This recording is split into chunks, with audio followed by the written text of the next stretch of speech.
So I'm going to dye up some more of this Corriedale fleece because I am running out on account of throwing out so much for being full of veg matter. You can see that this looks a lot cleaner.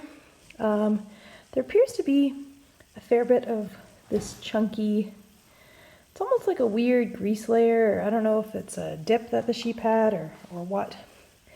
But there's definitely less vegetable matter in here. There are some sections that have more. This is coming off of the back of the sheep now. The previous stuff that I did was off of the shoulders. But anyways, this is another 300 grams of raw fleece.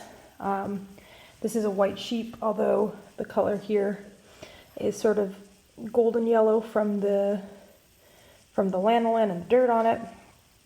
But yeah, so it's going to go into the dye bath completely raw, the same way that I did the other portion of fleece. For my dye bath, I've got in my large stainless steel pot here 8 liters of water that I am going to add 10 tea bags of red rose, which is an orange pico tea. I'm going to add those 10 tea bags into that pot and let them simmer and boil together for about an hour to get the most concentrated dye stock as I can. Then I will split the volume in two between this pot and a second pot, and split the fleece in two and toss the fleece in. I could cram all that fleece in this big pot, but the more space you have in the pot, the more access to dye your fleece will have. So I counted these already, but 10 red rose tea bags to 300 grams of fleece. So we'll just let this do its magic. So after brewing my tea dye bath for an hour, I just scooped the tea bags out and then I split it. So I have 4 liters now in this pot, 4 liters in a second pot. It's still super, super hot. I'm gonna go ahead and dye straight away into it. But I've got a lot of dye material, very concentrated in each of these pots, but not enough water to sufficiently submerge my fleece and allow, like you wouldn't want to cram all that fleece down into the bottom of the pot. So I'm going to go ahead and add another 4 liters of just water back to each pot. It seems counterintuitive, but the total amount of dye material will remain constant in the pots. The concentration will just be less. You know, it might mean that it takes a little bit longer for that dye to bind up onto the fiber, but it should still allow for the dye to bind to the fiber.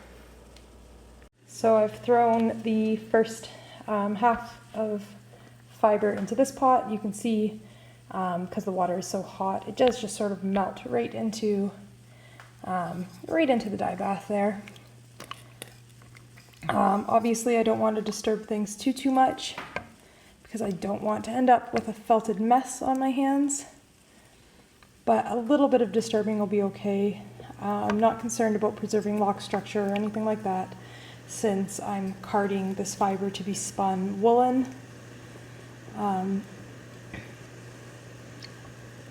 you can see that the tea and the lanolin make for an interesting brown color in the pot. So we'll let that come up just to about a simmer, and we'll let it sit for about 45 minutes before adding in the iron to induce the further color change. So I'm ready to put my iron powder in. It's this one here from Botanical Colors, and it's going to go ahead and darken things from the brownish. It's sort of like a light tan on the fiber. You can see that the dye bath, smoking, steaming up. You can see that the dye bath is a brown color. It'll make the dye bath look almost black pretty much afterwards. And all I'm using is 1/8 of a teaspoon of the iron powder. So since I'll need 2 hands to put this in, what I'll do is I'll gently move my fiber back over here and drop some of that in the water here and give it a mix. push the fiber from another side, sprinkle a little bit more in, give it a mix, push it in from the other side. And then once I'm done, I'll just give it, not a stir, but just a little bit of a push around. So I've done one here, but not the other. Oops, sorry. And hopefully you can see how much lighter and brown this one is, and in comparison that this one has darkened significantly already, so you can see that versus the light brown color over here. The iron starts to work basically immediately, and I'm just going to let the fleece be in here now that the iron is added to the bath for another 5 minutes, and then I'll start rinsing it. In the meantime, I'm going to go ahead and add it to my second bath. Ready to rinse. I've got a tray for a salad spinner just sitting in this sink. Just when I pour the pot out, I don't clog up my drain with bits of fleece. And this one here is full of hot water and Dawn dish detergent, just a splash. So I'll pour my pot into here, let all that dye bath water run down the drain, and then, you know, let a little bit of the water run out and pop it into the hot wash bath. So there is the colored fleece. You can see the color of the water coming out of here that came out of my pot, and it's got that kind of lovely gray color to it. And then this can go right into here to start rinsing and washing, because remember, although a lot of the lanolin would have gone down the drain with that dye water, this would still be considered like the first rinse of washing your fleece. So after I did about 3 hot water rinses to get all of as much of the lanolin out of the fleece as possible, and just to rinse off any residual dye, I spun it out in my salad spinner and brought it down here to lie on a towel to dry over the course of the next couple days. And I'll probably come every couple, like, you know, tonight, every 12 hours or so, I'll come and just sort of flip it around so that it dries evenly and a bit quicker. You can see that lanolin-y stuff, like I don't know that it's lanolin, it doesn't tend to, lanolin melts out. So whatever this is, that's sort of at the butt end of the locks in a lot of places, tends to stay in, but and tends to absorb a lot of dye actually. It darkens out quite a bit, but it'll come out in carding and spinning, or it'll stay in my yarn forever. Anyways, there it is drying. Here's some of the last batch that I did, all dried up, so you can see about what the color looks like.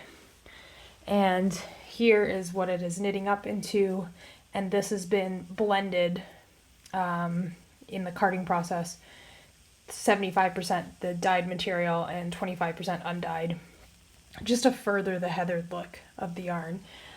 You can see that, you know, we got darker bits towards the tips. There's sections that are darker and sections that are lighter. The big bonus or perk of dyeing in the fleece is that it tends to produce heathered colors in your final yarn. Is this the correct way to wash and dye fleece? Absolutely, probably not. But it is a way to wash and dye fleece simultaneously. And it seems to produce a color that is wash fast. I mean, this sleeve here the yarn's been washed a second time when I set my twist in my spun yarn, and it's producing wool that will spin and will knit. So it's not an incorrect way to wash and dye fleece. And it certainly is faster than washing everything, letting it dry, and then dyeing everything, and letting it dry again. Anyways, that's all for now.